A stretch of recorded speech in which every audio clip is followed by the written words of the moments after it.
Emma Marlowe pulled into the driveway of their two-story house, the porch light throwing long shadows across the concrete. In the passenger seat, a bag of groceries sagged against the door. It was a Thursday night. Ordinary, forgettable, until it wasn't. Inside, she found Adam's phone buzzing across the kitchen counter, skittering toward the edge. She caught it just before it fell. A text flashed. "Last night was a mistake, but I can't stop thinking about you." Her stomach twisted. She knew better than to look further, but she did. The message thread, raw and undeniable, unfolded like a slow-motion car crash. Words she could not unsee. Phrases that skinned her alive. "Your wife suspects nothing.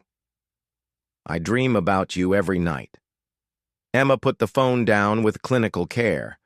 As if it might explode, Adam's voice floated from upstairs. "Hey, Em, I'm just finishing up some reports." For a long moment, she simply stood there, breathing. The woman she had been that morning, trusting, busy, ordinary, felt like a ghost. Earlier that year, Adam Marlowe had landed a major promotion at his security consulting firm, working longer hours, traveling more. Emma, a freelance graphic designer, had been proud. Grateful, even. They had survived lean years. They were supposed to be winning. They'd both gotten careless. Small silences filled the space where jokes and easy touches had once been. At night, Emma would sometimes catch Adam scrolling mindlessly, smiling at something he never showed her. She told herself it was work stress. She told herself a lot of things. Now Emma washed and dried her hands 3 times before walking upstairs. In their bedroom, Adam was hunched over his laptop. His hair fell into his eyes, the way she used to brush it back. "You're working late again," she said, steady. He smiled tiredly. "Trying to? You okay?" Emma forced herself to nod. For 3 days, she said nothing. She gathered data instead. Hotel receipts, call logs, the subtle changes in his patterns. She confided in no one, not even her sister Mia, who had a sharp tongue and a taste for dramatic resolutions. Emma didn't want noise. She wanted understanding, or clarity, or a weapon. On the 4th night, she followed him. The woman, Melissa Carter, wasn't what Emma expected. Not younger, not glamorous. She was a paralegal with a son, in middle school and a divorce less than a year old. Ordinary, like Emma. The betrayal wasn't about fantasy. It was about comfort, about being seen. That stung worse than if it had been meaningless sex. Emma sat in her car, watching Adam emerge from Melissa's condo. His face was drawn, guilty. He looked older, smaller. She snapped a photo anyway. Confrontation. The kitchen was dark when Adam returned. Emma sat at the table, her laptop open to the photo she had taken. Adam froze. "Emma, you can save it," she said. "I know everything." Silence stretched like a wire between them. He crossed the room slowly, hands open, trembling.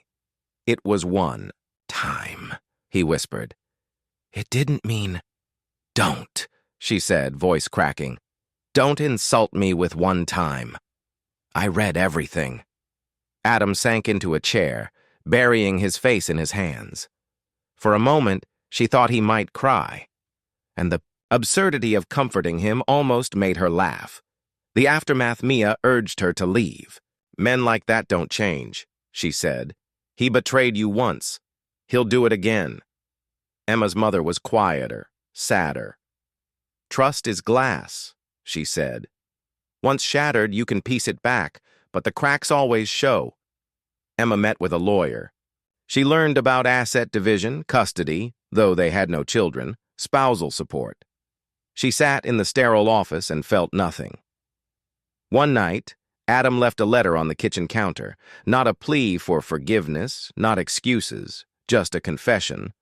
He had felt invisible.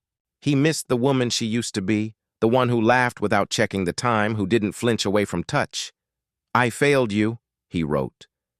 "But I think we both stopped showing up." Decision Emma stood on the threshold of their house a week. Later, suitcase in hand. Adam was inside, sitting in the living room, waiting. "Are you leaving?" he asked, voice hoarse. She hesitated.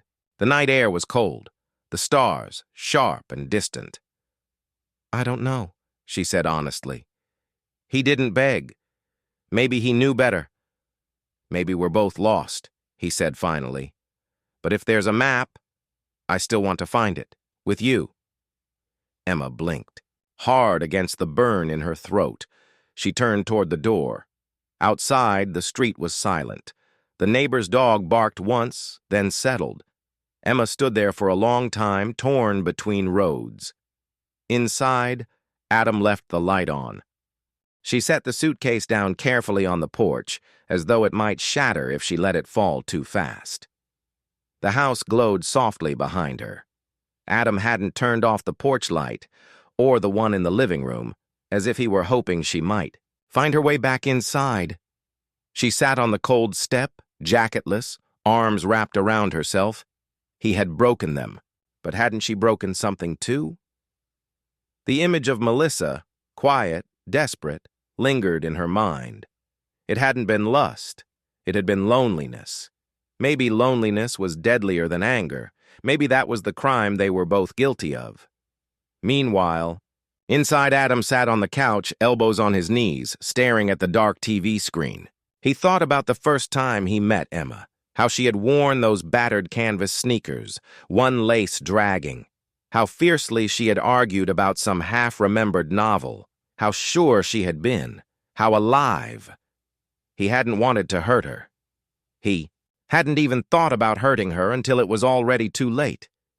He wished she would scream at him, throw something, anything but that flat, wounded look she gave him. He wondered if love was supposed to survive this kind of wound, or if survival was just stubbornness with a prettier name. Suspense builds as... Emma sat there. A car slowly rolled past their house. Silver sedan. Unremarkable, except it circled the block again. Emma's chest tightened. She stood quickly, instinct sharpened by months of second-guessing. The car pulled up. The window rolled down. Melissa. Of course. They stared at each other across the empty yard, across choices already made. Melissa leaned out, her voice low but urgent. "I need to talk to you," she said. "You don't know everything." Emma's pulse hammered. Of course she didn't. She never had. "Not tonight," Emma said, barely recognizing her own voice. Melissa hesitated, then nodded, something like regret in her eyes. She drove away without another word. A new secret Emma didn't tell Adam about the encounter. It sat between her ribs like a splinter. Had Adam lied about it being only once? Had there been more than loneliness, more than mistakes? The thought should have clarified things. Instead, it complicated them even further. The choice. She picked up her suitcase again, walked slowly back into the house. Adam stood when he saw her, but he didn't speak. Emma set the bag down by the stairs, not unpacked, not fully committed, but not leaving either. "I'm not forgiving you," she said. "Not yet. Maybe not ever." Adam nodded. "But I'm not done either," she added, voice thin and dangerous. They stood there, two wounded animals, unsure whether to bite or bandage. Somewhere, deep down, Emma knew. She would find out what Melissa wanted to tell her. She would learn the rest of the truth. And depending on what she found, forgiveness might curdle into something darker, or maybe, against all odds, it might begin to take root. But not tonight. Tonight, she sat down across from Adam, between the wreckage and the fragile possibility of rebuilding. She spoke first. "We have to tell the truth," she said. "All of it, no matter what it costs." Adam swallowed hard, understanding. "Okay," he said. The house settled around them like an old, uneasy heartbeat. The cracks were there. They always would be. But maybe, Just maybe they could survive the broken parts. If not, Emma realized grimly, there was always revenge. She moved around the kitchen mechanically, making coffee she barely tasted. Adam hovered nearby, quieter than usual, afraid to touch her, afraid not to. Finally, she said it. "I saw her," Emma murmured into her mug. Adam froze. "Melissa?" Emma nodded. "She came here last night. Said I didn't know everything." Adam's face paled slightly, but he recovered too fast, too practiced. Emma stored that reaction away carefully, like a piece on a chessboard she would need later. Later that day, Emma sat parked outside Melissa's work, a gray, exhausted-looking law office crammed between a payday lender and a vape shop. Her heart pounded, but she forced herself out of the car. Inside, she found Melissa in a back conference room, hunched over case files. Melissa didn't look surprised to see her. "You came," Melissa said softly. Emma folded her arms. "Talk."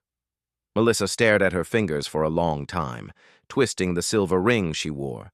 Then she said, very quietly, "Adam told you it was once, didn't he?" Emma said nothing. That was answer. Enough. Melissa gave a small, bitter smile. "It wasn't once. It was months. 5, maybe 6. It wasn't an accident. He pursued me." Emma's stomach turned. "Why are you telling me now?" Melissa's mouth tightened. "Because it wasn't just me," she said. "Adam has habits." Emma blinked. "What are you saying?" she whispered. Melissa slid a small flash drive across the table. "Check the metadata," she said. "Texts, photos, not just me, clients, staff." She met Emma's eyes, hard and direct. "Your husband didn't just cheat. He crossed legal lines, professional lines." Home again. Emma drove home in a daze. She didn't plug the flash drive into her laptop immediately. She sat with it on the kitchen counter, staring at it like it might bite. Adam came in from the garage, wiping grease from his hands. He saw the flash drive immediately. "What's that?" Emma watched him closely. "You tell me," she said. Adam's face shuddered. He moved toward her, slow and careful. "Emma," he said, "I told you the truth. I told you everything. A lie so thin it barely held together." Emma stood. "I don't think you know what truth is anymore," she said. That night, when Adam finally slept, restless, murmuring under his breath, Emma sat cross-legged on the bedroom floor, laptop open. She plugged in the drive, hundreds of files, emails, photos, screenshots of text messages dating back nearly a year, names she recognized, wives from their neighborhood book club, a younger woman who worked the front desk at Adam's firm. Some were flirtations. Others were more explicit. Some, Emma realized with a sickening jolt, hinted at blackmail. "You why? Said you'd help with my case. I trusted you. You promised a job." Emma felt cold from the inside out. Adam hadn't just betrayed her. He had used people, vulnerable people, and if it came out, if anyone pressed charges, he would lose his career, his reputation, maybe even go to prison. New moral crossroads. Emma closed the laptop, trembling. She could destroy him, easily. One email to his firm, one leak to a client, one meeting with a prosecutor. She could make sure he paid. Not just for the affair, for everything, or she could protect him, protect herself. Pretend none of it existed. Live a lie bigger than the one she already inhabited. Either way, there was no version of her marriage that survived untouched. Final scene. Morning. The next morning, Adam came downstairs, rubbing his face.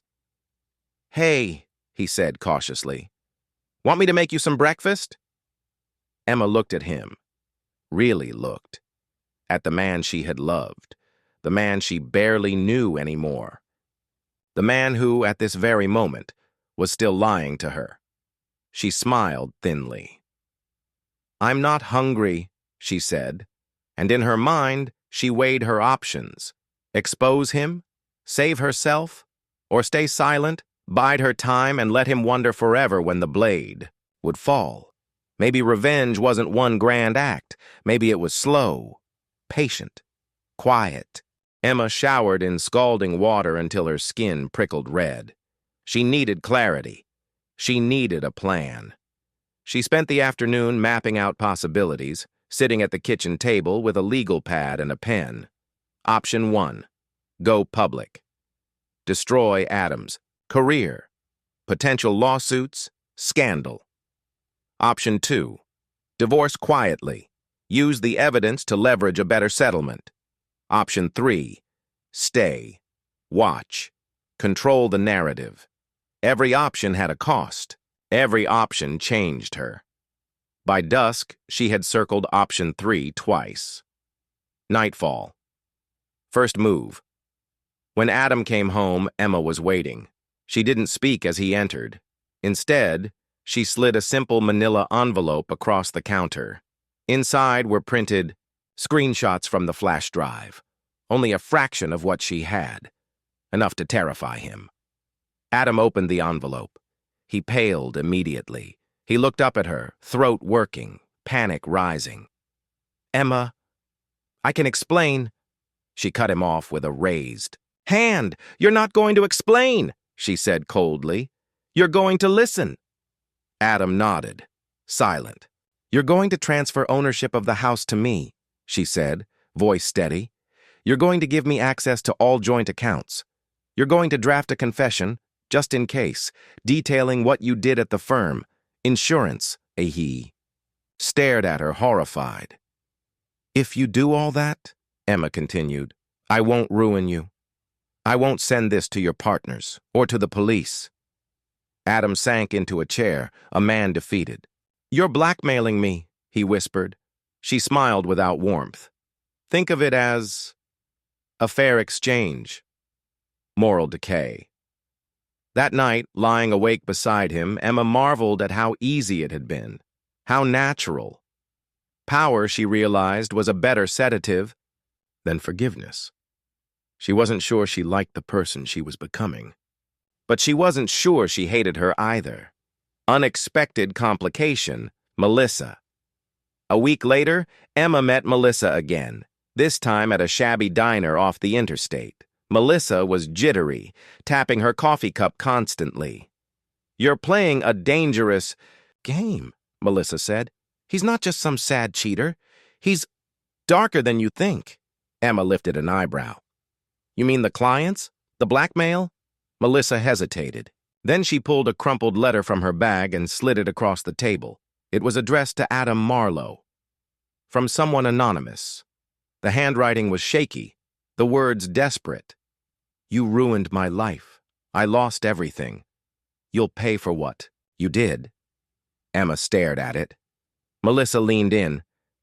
"One of his victims killed herself last year. Quietly. Pills. Adam probably doesn't even know, but people know. People are angry." Emma sat very still. "If you stay tied to him," Melissa said softly, "he'll drag you down too." New suspense. When Emma returned home that night, she found the front door slightly ajar. Inside, the house was dark, silent. Her heartbeat thudded in her ears. "Adam?" she called. No answer. She moved cautiously through the house, feeling the cold air press against her skin. In the living room, she found a photo, their wedding portrait, shattered on the floor. And scrawled across the wall in black marker, "You chose the wrong side." End of part 3, suspense climax. Emma now faces threats not just from Adam, but from unknown forces connected to his past crimes. She must decide, cut ties and expose. Him completely to save herself? Double down on controlling him? Work secretly with Melissa or even the police? After the break-in, Emma scrubbed the graffiti off the wall for over an hour. The words still pulsed in her mind. "You chose the wrong side." Adam hovered in the doorway. pale and jittery. "Maybe it's just some kid," he said lamely. Emma shot him, a look sharp enough to cut skin. They both knew better. That night, Emma moved the flash drive to a safety deposit box downtown. She carried the key around her neck tucked under her shirt. Trust had become a dead language. 2 days later, contact Melissa called her at dawn. "I got a message too," she said, voice raw with fear. "A picture of my son, at school." Emma's blood froze. "We have to end this," Melissa whispered. "Now, before someone else gets hurt." For the first time, Emma realized Melissa wasn't driven only by guilt or revenge. She was driven by terror. They both were. Plan. Setting a trap, they met in the parking lot of an abandoned mall, huddled in Emma's car. A simple plan, but dangerous. Melissa would leak a rumor that Emma had copies of Adam's blackmail materials and was ready to go public.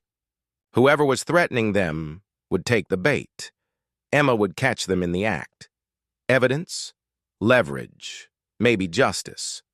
Emma wasn't sure if it was a plan or a death wish, but it was the only move they had left. Preparation Emma planted small. Cameras inside the house, hidden in picture frames, vents, even an old clock. Adam noticed her tense energy. He tried to reconnect, cooking dinner, brushing her hand when they passed. But it was too late. The marriage was now a cold battlefield, mined with hidden explosives. She kissed his cheek when he left for a work dinner. She smiled when he wasn't looking. She wasn't his wife anymore. She was his shadow. The bait 2 nights later, Melissa posted anonymously on a message board frequented by local legal and real estate insiders. "Scandal brewing. Evidence in the wrong hands. Big names involved. TikTok."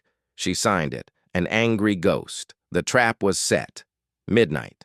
The break-in, it happened fast. Emma, sitting in the dark with a baseball bat beside her, heard the click of the back door lock being picked. She slipped into the hallway, heart hammering. The figure that entered wasn't Adam. It was a man, tall, lean, hoodie up, gloved hands. Not a junkie. Not random, professional. Emma stayed hidden, filming on her phone as he moved methodically through the house. Straight to the home office. Straight to the locked drawer where Adam once kept sensitive documents. Emma's hand tightened around the bat. Not yet, she told herself. Not yet. The man pulled out a crowbar, started wrenching the drawer open. Emma stepped out of the shadows. Voice ice cold. "Smile for the camera." The man spun around, pulled a knife. Emma's world narrowed to a single point. She lifted the bat. The struggle. The fight was brutal, clumsy, ugly. Emma swung wildly, connecting with his forearm. He slashed, shallow, across her upper arm. Before she cracked him across the head, he dropped like a puppet with its strings cut. Emma staggered back, bleeding but alive. Sirens wailed in the distance. Melissa must have triggered the silent. Alarm they agreed on. The man groaned, trying to rise. Emma kicked the knife across the floor. "Stay down!" she gasped. And for the first time in months, someone listened to her. Aftermath. The police arrived minutes later. Emma gave a carefully edited version of events. Home invasion, self-defense, simple. The man, later identified as Connor James, a disgruntled ex-employee of Adam's firm, refused to speak, lawyered up immediately. Adam, called to the station, looked at Emma with pure fear in his eyes. He wasn't afraid for her. He was afraid of her. Good. Closing scene. Days later, Emma sat alone on the back porch, her stitched arm throbbing. Melissa had fled town with her son, disappearing into the anonymity of a new life. Emma was left with the pieces. Adam approached hesitantly, hands shoved in his pockets. "You saved my life," he said quietly. Emma laughed, soft, bitter. "You're wrong," she said. "I saved mine." He stood there searching for something in her face. Hope, maybe. Redemption. He wouldn't find it. "I'm filing for divorce," she said calmly. "You'll agree to everything, or I send the real files to your partners. And the DA." Adam nodded once. "Broken. Emma," he whispered, voice cracking. "Did you ever love me?" She thought about it. "Yes," she said. "Once." And then she turned her back on him, on all of it. Final image, Emma, standing in the fading light, a faint smile on her lips. Not whole, not healed, but free. The cracks in the glass would never disappear. But they no longer defined her, and somewhere deep down, she knew. She had finally become the one thing Adam had never seen coming. The papers called it the fall of Marlowe and Finch. Scandal, embezzlement, abuse of power. The firm collapsed within weeks once the files leaked. Anonymous tip, no trail. Adam never recovered. Emma made sure of that. She got everything she asked. For in the divorce, the house, the investments, a hefty payout. Adam, desperate to avoid prison, agreed to it all. He lived now in a crumbling apartment downtown, a man whose name had become a punchline. Emma hadn't sent him to jail. She had done something worse. She had made him irrelevant. A new life Emma sold the house. She moved into a sleek downtown condo overlooking the river, all glass and steel, a fortress of her own design. She started consulting, quietly, for law firms, risk management, discretion services. No one asked too many questions. She made more money in 6 months than she had in 6 years of teaching. She never spoke to Melissa again. She never needed to. In her new world, alliances were temporary. Truth was optional. Power was everything. The final twist, becoming the predator one. Evening, Emma sat across from a junior associate at a boutique law firm. Young, bright-eyed, ambitious, he was desperate. Caught in some stupid scandal involving a paralegal and a company card. He begged for her help. Emma smiled. The same cold, cutting smile she once reserved for Adam. "I can help you," she said smoothly. "But it'll cost you." She slid a small contract across the table. He didn't hesitate. Signed without reading. Later, as she filed the papers away, Emma realized she felt nothing. No guilt, no fear, only clarity. She understood now what Adam must have once felt, before it all rotted. The difference was, she knew better. She would never get caught. Final image, Emma, standing at the window of her condo, watching the city lights shimmer below. In the reflection of the glass, her face looked sharper, unfamiliar, not broken, not afraid.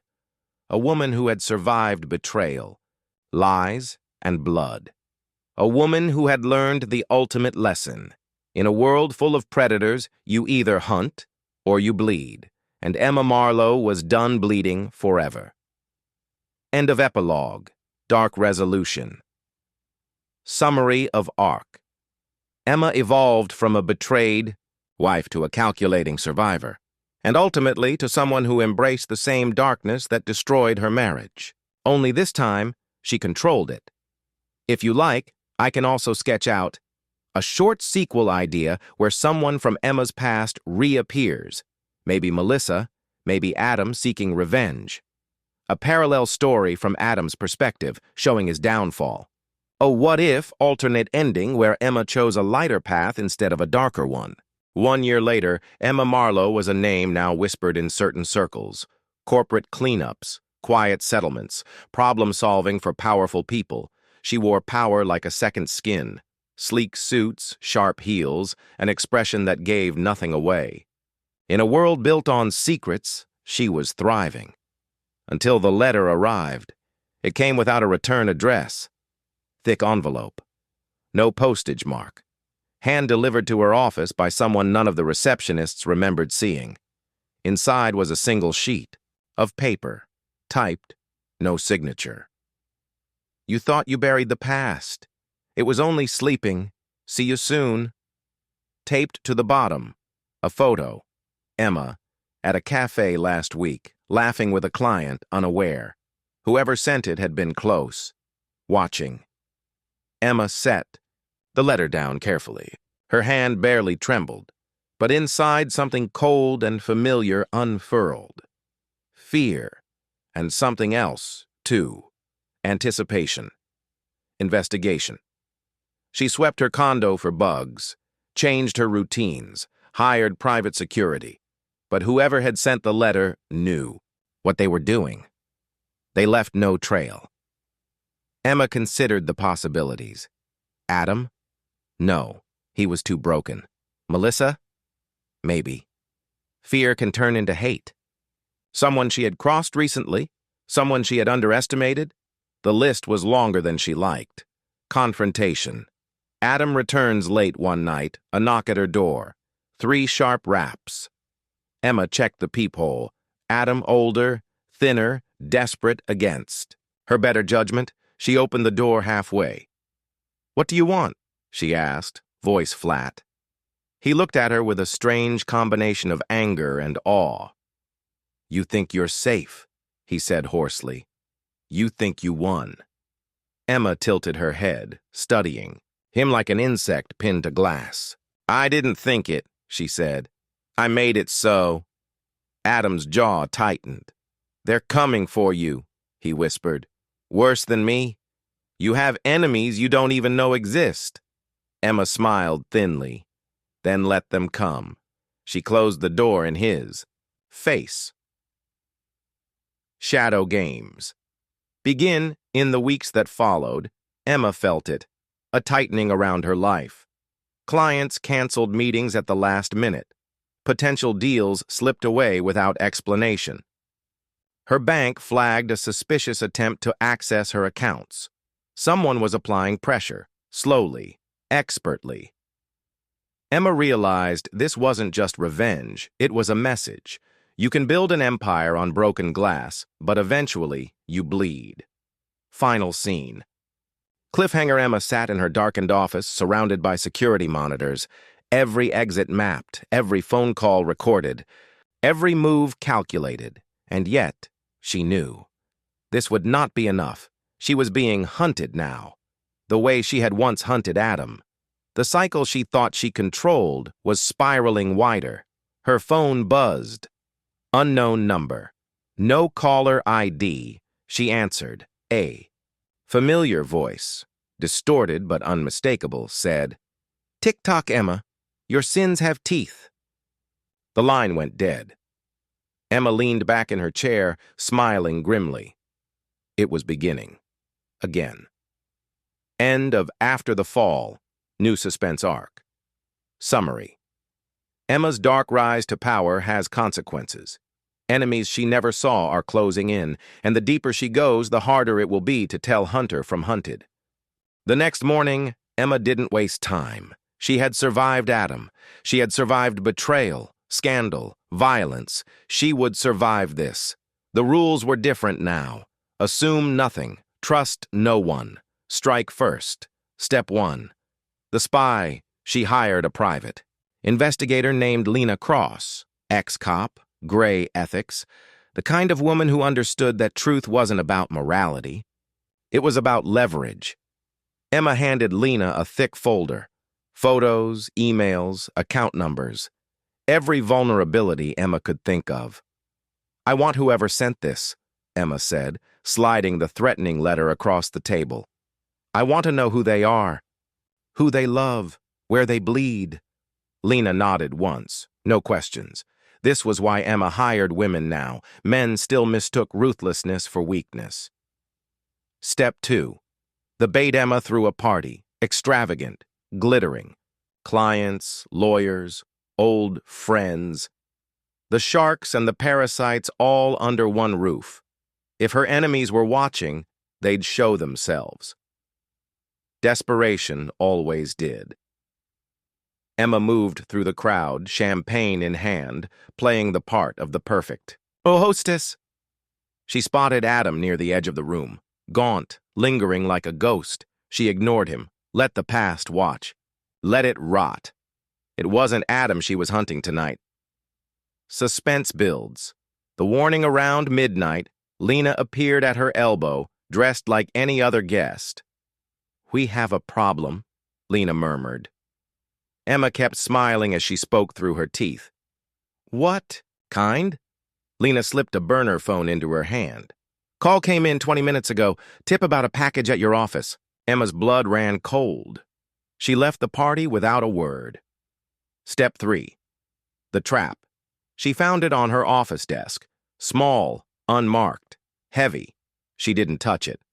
Instead, she called Lena, who arrived minutes later with a handheld scanner. The results made Emma's stomach drop. Trace amounts of explosive residue, not enough to kill, enough to maim, to terrify. A message again. "We can reach you whenever we want." Emma stared at the box, pulse steadying.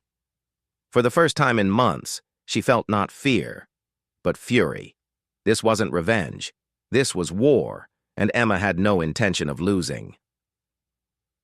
Plot twist. The enemy revealed that night. Lena called with new intel.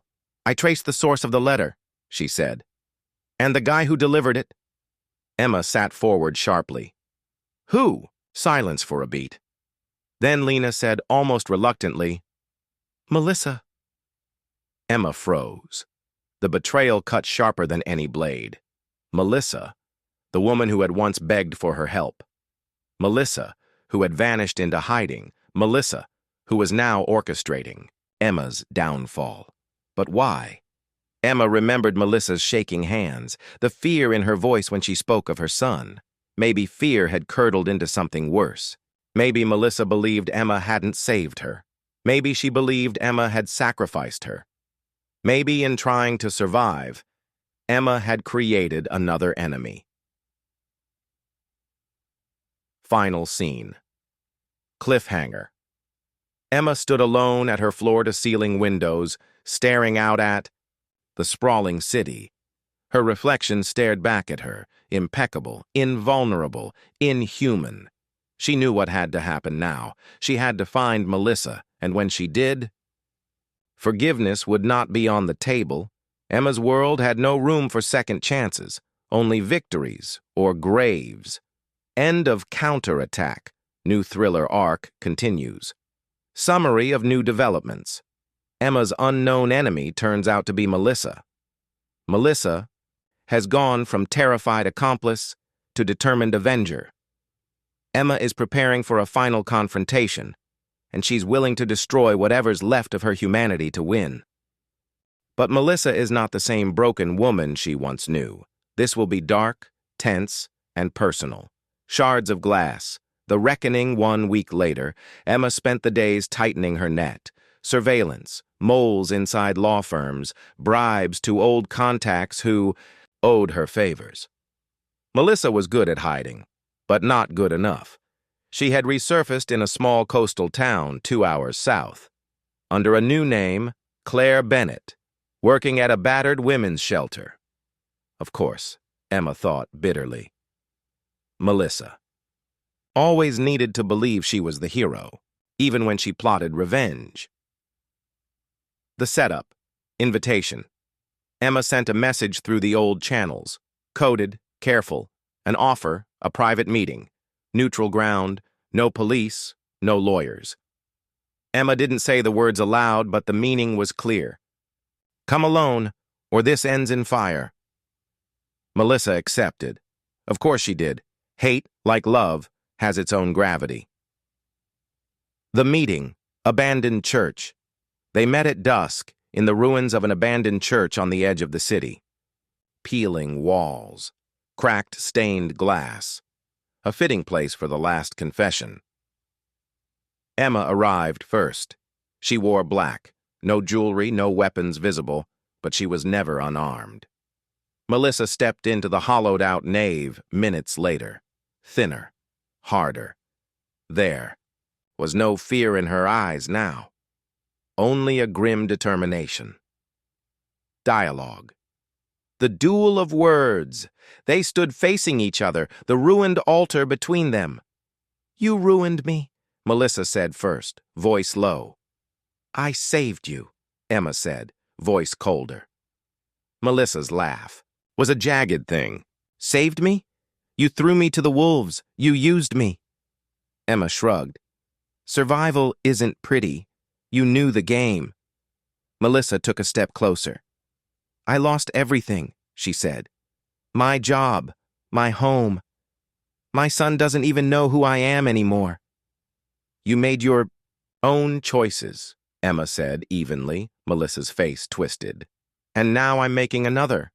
She pulled something from her pocket, a small recorder, red light blinking, live streaming. Emma didn't flinch. "You think exposing me will fix you?" she asked, almost pitying. "You think the world cares?" Melissa's hand trembled slightly. "It doesn't have to care," she whispered. "It just has to watch you burn." Tense. Standoff for a moment. Neither of them moved. Wind howled through the broken windows. The city's distant noise was muffled, like the whole world was holding its breath. Emma stepped forward, slow and deliberate. "You always needed someone to blame," she said. "Adam, me, everyone but yourself." Melissa backed up a step. "Just one." Emma's voice softened, deadly. "You want justice? Or do you just want company in your ruin?" Melissa's hand hovered over the recorder. Emma looked into her, really looked, and saw it.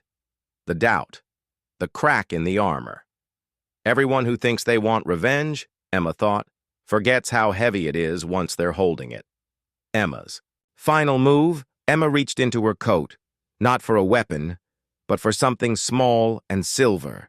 She tossed it onto the broken altar between them, a flash drive. "The real files," she said. "Everything, all of it." Melissa stared. "You can expose me," Emma said quietly. "You can destroy me. Pause. Or you can take it, sell it, vanish forever. Set your son up for life. Start new." Melissa's breath caught. Choice. Power. Poison either way. Emma smiled. "Small, merciless. Your move." Cliffhanger ending. Final decision. Melissa's hand hovered over the drive. Her fingers shook. Tears pooled in her eyes. Not weakness, but rage, grief, hope. Too many things at once. Emma turned her back, trusting Melissa would either save herself or damn them both. Outside, the night pressed closer. Somewhere, distant sirens wailed. Emma didn't know what Melissa would choose. She only knew this: no one walks away clean. 2 days later, Emma watched the news from her high-rise apartment, the city sprawling endless and glittering beyond the glass. Nothing. No expose, no headlines, no scandal. Just silence. Melissa had taken the flash drive and disappeared. Emma almost respected her for it, almost. She poured herself a glass of whiskey, savoring the burn. It was over. For now. Or so she thought. A whisper in the dark. That night, her burner phone buzzed, a single text. Debt paid, but debts grow back. No signature. No trace. Emma stared at the screen for a long moment before deleting. The message. She understood. Melissa had walked away, but she wasn't gone. Forgiveness was a myth. Trust, a dead language. All she had bought was time. Emma's new reality. Over the next few weeks, the cracks widened. 2 major clients dropped her suddenly, citing reputational risk. A journalist started sniffing around old stories. 2, close to things buried deep. A man she trusted, a CFO at a major firm, ghosted her after a discreet request for help. Emma moved through it all with the same cold grace as ever. But inside, she knew. The clock was ticking. She wasn't being hunted anymore. She was being watched.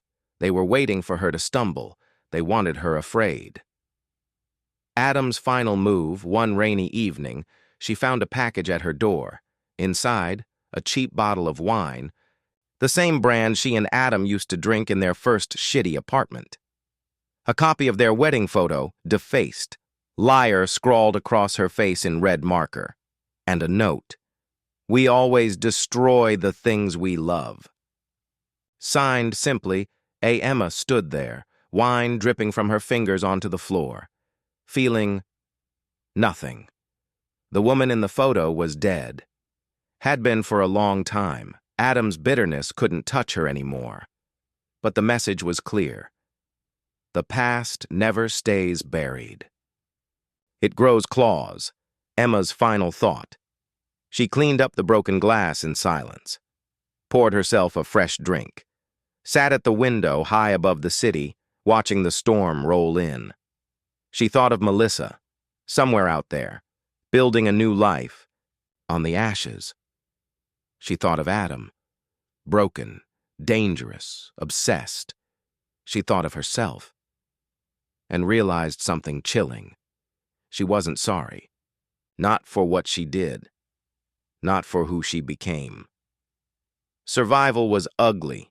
Power was lonely. But regret? Regret was for the weak. Emma had made her choices, and she would make them again. Final image. Lightning flashed, painting her face in stark white light. The city below shivered under the storm, and Emma Marlowe smiled, small, sharp, ruthless, the smile of a woman who had nothing left to lose and everything left to take. End of Fallout. Bittersweet, open ending. Summary. Melissa chose to survive, rather than destroy Emma, and for now. Emma's empire is cracking, slowly, subtly. Ghosts like Adam still haunt her, but she refuses to break. The story ends on an ambiguous, almost tragic note. Emma is powerful, but isolated, and will never truly escape what she's become. The city had stopped noticing her. Emma Marlowe was just another name in the crowd of powerful people, her rise and fall a whisper among the billion-dollar deals and scandals that could fill 1,000 lifetimes. But Emma wasn't just a survivor. She had become something else. A predator, a force. She could feel the weight of her power now, in the quiet, every day. Her decisions rippled out, destroying people she'd never met. She felt it in every cold conversation, every contract she signed. The world was a game now, and Emma knew how to play it better than anyone. But it wasn't enough. Not yet. She had burned every bridge, cut every tie.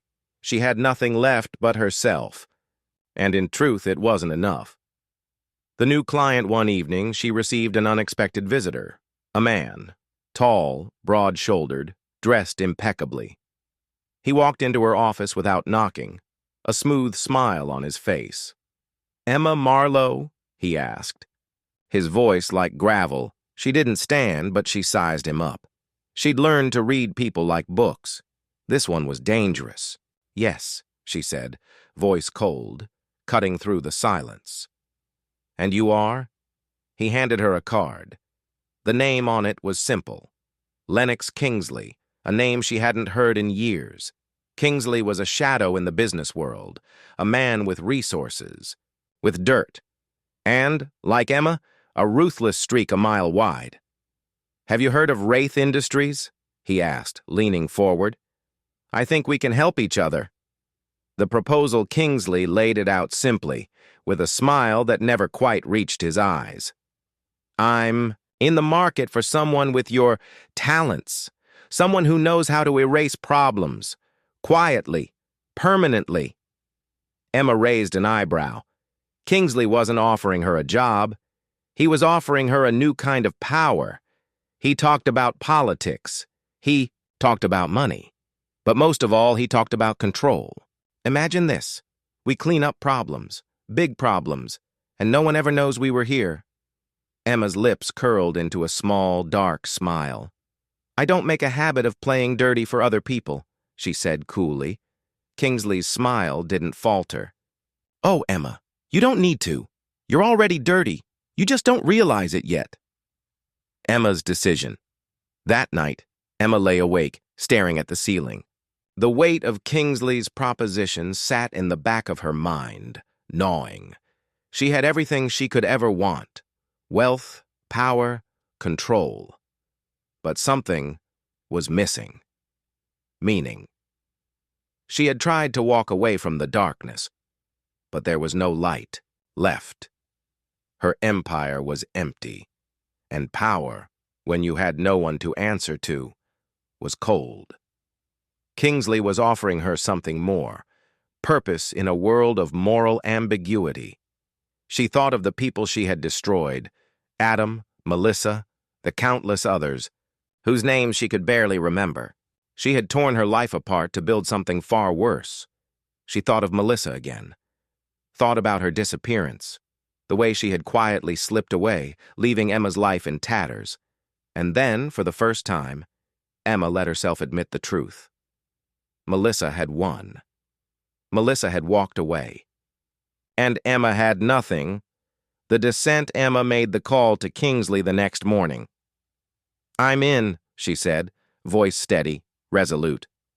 Kingsley's response was almost a laugh. "I knew you would be. Welcome to the team." New alliances, Emma found herself at the heart of a new machine. Wraith Industries wasn't just a company, it was a shadow network, powerful men and women pulling strings in every corner of the globe. Their reach was limitless. She became a key player in their schemes, pulling off corporate takeovers, manipulating stock markets, leaking confidential information. The deals were messy, the risks were enormous. But Emma had learned something. Over the years, the bigger the mess, the more power you could wield. She became Kingsley's right hand, his enforcer. No one could touch her.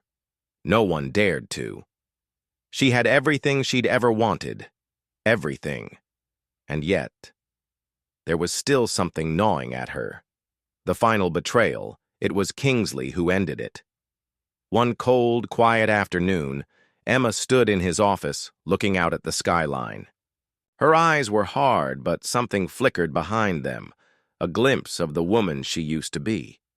Kingsley leaned back in his chair, watching her with that same calculating smile. "You've done well, Emma," he said. "But there's one last job I need you to do." Emma turned to him. Her heart was cold. "Go on," she said. "I need you to take care of me." The words didn't make sense. Kingsley's eyes flashed with a dangerous kind of amusement. Emma's pulse quickened. "Why?" "You've become too powerful, Emma," he said, voice low. "You're no longer useful to me." In that moment, Emma realized what was happening. Kingsley wasn't just offering her a new life. He was using her, and now he planned to discard her. But Emma wasn't afraid anymore. She smiled, small and cold. "I don't play by anyone's rules," she said, her voice a whisper. "I make my own." The final choice. The next morning, Kingsley was gone. No body, no blood, just a trail of ashes and a message from Wraith Industries. "The game is over. You lost." Emma stood alone in her penthouse, the city sprawling below her. She had everything she had ever wanted. And yet, nothing. Her rise had been built on lies, power, and manipulation, and now it was crumbling beneath her feet. But Emma wasn't finished yet. She had no allies left, no enemies left, and nothing, absolutely nothing, left to lose. End of Full Villain Arc, Dark Resolution. Summary: Emma descends fully into villainy, aligning with a shadowy network for power. She becomes a key enforcer for Lennox Kingsley, only to be betrayed in the end. Alone again, but with more power than ever, Emma faces the ruins of her empire. The story ends on a dark, lonely note. Emma, all-powerful and all alone. If you want, I can continue into Emma's final war, Emma's ultimate destruction of Kingsley and Wraith Industries, A final battle for everything. Broken empire. Emma's attempt to rebuild something from the ashes, seeking meaning in the wreckage.